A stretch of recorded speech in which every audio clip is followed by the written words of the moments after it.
முதலமைச்சரும் துணை முதலமைச்சரை நேரடியாக தன்னுடைய முகாம் அலுவலகத்திற்கு வரவழைத்திருக்கின்றார்.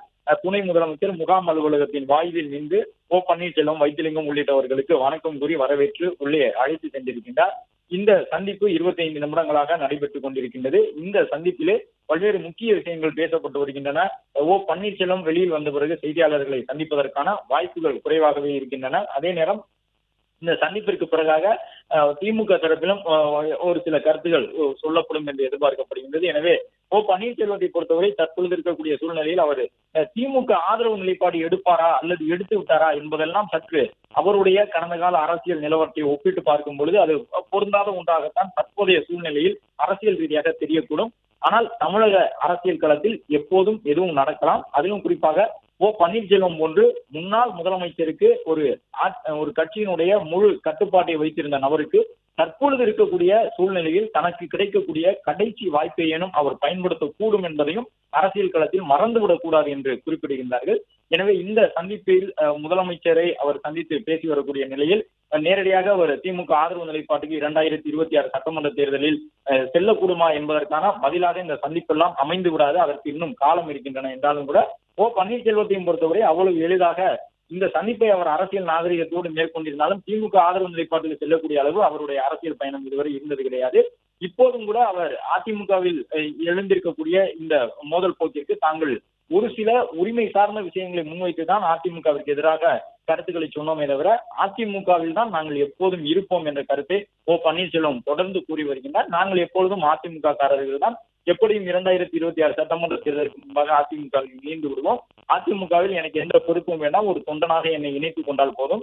என் உடன் இருப்பவர்களுக்கு அவர்களுடைய தகுதிக்கு ஏற்ப நான் மாவட்ட செயலாளர் என்று நியமித்திருக்கின்றேன் என்றால் அவர்களை ஒரு மாவட்ட துணை செயலாளர்களாகவோ அல்லது மாநில பொறுப்புகளில் இணை செயலாளர்களாகவோ அவர்களை அதிமுகவில் ஈர்த்து கொண்டால் போதுமானது என்ற கருத்தை வெளிப்படையாகவே பேசி வருகின்றார். இந்த சூழ்நிலையில் அவர் திமுக ஆதரவு நிலைப்பாட்டை எடுப்பதற்கான வாய்ப்புகள் குறைவாகவே இருக்கின்றன. தொடர்ந்து அவர் அதிமுகவில் பல ஆண்டு காலம் பயணம் செய்தவர் என்ற அடிப்படையிலே திமுக எதிர்ப்பு என்பதில் அவர் எப்பொழுதுமே உறுதியாக இருப்பார் என்றும் சொல்லப்படுகின்றது. கடந்த ஒரு 4-5 ஆண்டுகளாக பன்னீர்செல்வத்திற்கு அரசியல் ரீதியாக அடுத்தடுத்த சரிவுகளை அவர் சந்தித்துக் கொண்டிருக்கின்றார். நீதிமன்றத்திலும் சரி, அரசியல் களத்திலும் சரி பன்னீர்செல்வத்திற்கு கடந்த 2021க்கு பிறகு தொடர்ந்து இறங்கு முகமாகவே இருக்கின்றன. ஆனாலும் கூட திமுகவை விமர்சிப்பதையோ அல்லது முன்னாள் முதலமைச்சர் கருணாநிதி போன்றவர்கள் மீது விமர்சனங்களை முன்வைக்கக்கூடிய அந்த துணியிலோ எந்த விதமான குறைவையும் அவர் காட்டியது கிடையாது. தொடர்ந்து கடந்த காலங்களில் எப்படி பன்னீர்செல்வம் திமுக எதிர்ப்பு நிலைப்பாட்டில் இருப்பாரோ, திமுகவை விமர்சித்த அறிக்கைகள் வெளியிடுவாரோ அதே துணியில் தான் தற்பொழுதும் அறிக்கைகளை வெளியிட்டு வருகின்றார். திமுகவை விமர்சித்து வருகின்றார். தமிழக அரசிலே சட்டம் ஒழுங்கு சார்ந்து பல்வேறு குற்றச்சாட்டுகளை அவர் வரிசைப்படுத்திக் கொண்டிருக்கின்றார். ஆனாலும் கூட தற்பொழுது இந்த சந்திப்பு அடுத்தடுத்து நிகழ்ந்திருப்பது, முதலமைச்சர் இன்று காலை பூங்காவில் சந்தித்தது, அதே நாளிலே ஒரு சில மணி நேர இடைவெளிக்கு பிறகு பாஜகவை நாங்கள் எதிர்ப்போம், பாஜகவை விட்டு வெளியில் வந்து விட்டோம் என்று பகிரங்கமான ஒரு அறிவிப்பினை செய்திருந்தது. அதன் தொடர்ச்சியாக அடுத்த 1-2 மணி நேரத்தில் நேரடியாக முதலமைச்சருடைய முகாம் அலுவலகம் அமைந்திருக்கக்கூடிய அவருடைய இல்லத்திற்கு சென்று சந்திப்பினை நடத்துவது தமிழக அரசியல் களத்தில் ஒரு முக்கியத்துவம் வாய்ந்ததாக பார்க்கப்படுகின்றது. பன்னீர்செல்வத்தினுடைய ஆதரவாளர்கள் தற்பொழுது அங்கிருந்து ஒரு அரை மணி நேர சந்திப்பை நிறைவு செய்து இன்னும் சற்று நேரத்தில் புறப்படுவார்கள் என்று எதிர்பார்க்கப்படுகின்றது.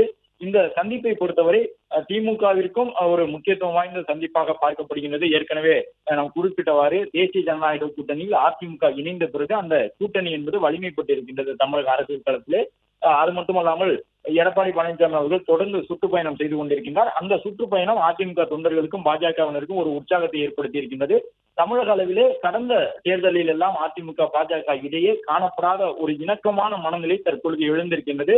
அதிமுக பொதுச் செயலாளர் செல்லக்கூடிய கூட்டத்திற்கு ஏராளமாக பாஜக கொடியுடன் கூடிய நிர்வாகிகள், பாஜகவை சார்ந்தவர்கள் வரக்கூடியதை பார்க்க முடிகின்றது.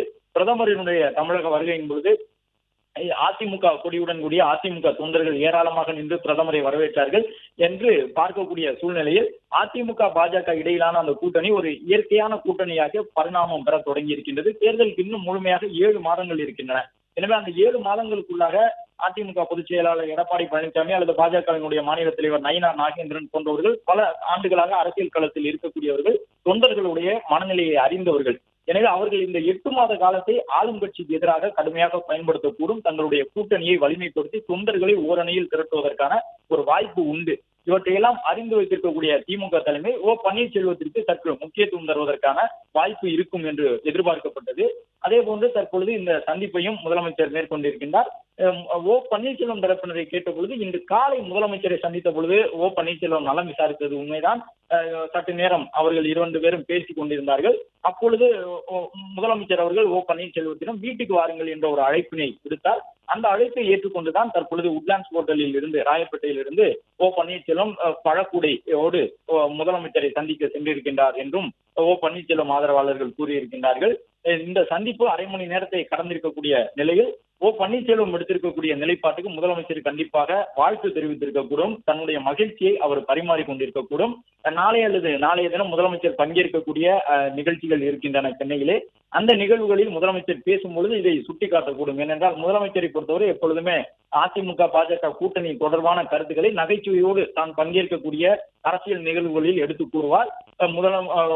அமித்ஷா உள்ளிட்டவர்களை எடப்பாடி பழனிசாமி அவர்கள் சந்திக்க சென்ற பொழுது கூட சட்டமன்றத்தில் அதே போன்றுதான் நகைச்சுவையோடு அந்த கருத்துக்களை எல்லாம் எடுத்து கூறியிருந்தார். எனவே ஓ பன்னீர்செல்வத்தினுடைய இந்த மனமாற்றத்திற்கு அடுத்ததாக தான் பங்கேற்க போகின்ற பொதுக்கூட்டத்தில் அரசியல் சார்ந்த நிகழ்ச்சிகளிலே முதலமைச்சர் ஒரு மறைமுக வரவேற்பை வழங்கக்கூடும் என்று எதிர்பார்க்கப்படுகின்றது. இந்த நிலையில் தான் முதலமைச்சரை சந்தித்துவிட்டு ஓ பன்னீர்செல்வம் தன்னுடைய அரை மணி நேர சந்திப்பு நிறைவடைந்து ஆழ்வார்பேட்டையிலிருந்து புறப்பட்டிருக்கின்றார். முழுவதுமாக ஒரு 30 நிமிடங்களிலிருந்து 35 நிமிடங்கள் வரையிலான சந்திப்பு என்று இதை நாம் பார்க்க முடிகின்றது. ஓ பன்னீர்செல்வம் இதுவரை கடந்த 4-5 ஆண்டுகளாக எடுத்த எந்த ஒரு முடிவும் அவருக்கு ஆதரவாக அமைந்தது கிடையாது. அவர் நீதிமன்றம் சென்றார். அந்த உயர் நீதிமன்றம் தொடங்கி உச்ச நீதிமன்றம் வரை சென்று அதன் பிறகு தேர்தல் ஆணையம் வரை சென்றார் ஓ பன்னீர்செல்வம். நீதிமன்றத்திலும் கூட அவருக்கு ஆதரவான எந்த விதமான தீர்ப்புகளும் வரவில்லை. கட்சி ரீதியாக அரசியல் ரீதியாக அவருக்கு ஆதரவான எந்த ஒரு தீர்ப்பும் அவருக்கும் கிடைக்கவில்லை. அரசியல் ரீதியாக அவருக்கு ஆதரவான நிலைப்பாடு எட்டப்படவில்லை. இந்த சூழ்நிலையில் தான் ஓ பன்னீர்செல்வம் தற்பொழுது முழுவதும் ஒரு மாறுபட்ட அரசியல் நிலைப்பாட்டுக்கு சென்றிருக்கின்றார் என்று பார்க்க முடிகின்றது. இதுவரை கடந்த சில ஆண்டுகளாக அவர் எடுத்து வந்த முடிவுகள் அவருக்கு ஆதரவான முடிவுகளாக இல்லை. தொடர்ந்து அவருடைய அரசியல் பயணத்திற்கு தடைக்கற்களாகவே அது அமைந்தன. அதிமுகவினுடைய பொதுச் செயலாளர் எடப்பாடி பழனிசாமி அவர்களை பகைத்துக் கொண்டதாக இருந்தாலும் சரி, அதிமுகவுக்கு எதிராக வழக்குகளை தொடர்ந்ததாக இருந்தாலும்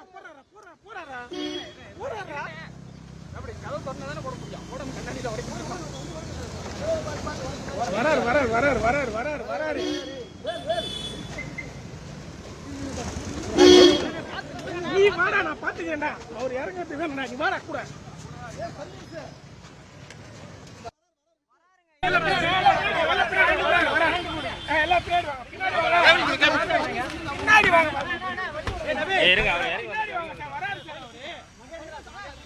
பிளே ஸ்டோர் மற்றும் ஆப் ஸ்டோரில் இருந்து பாலிமர் செயலியை QR கோடு மூலம் பதிவிறக்கம் செய்யுங்கள்.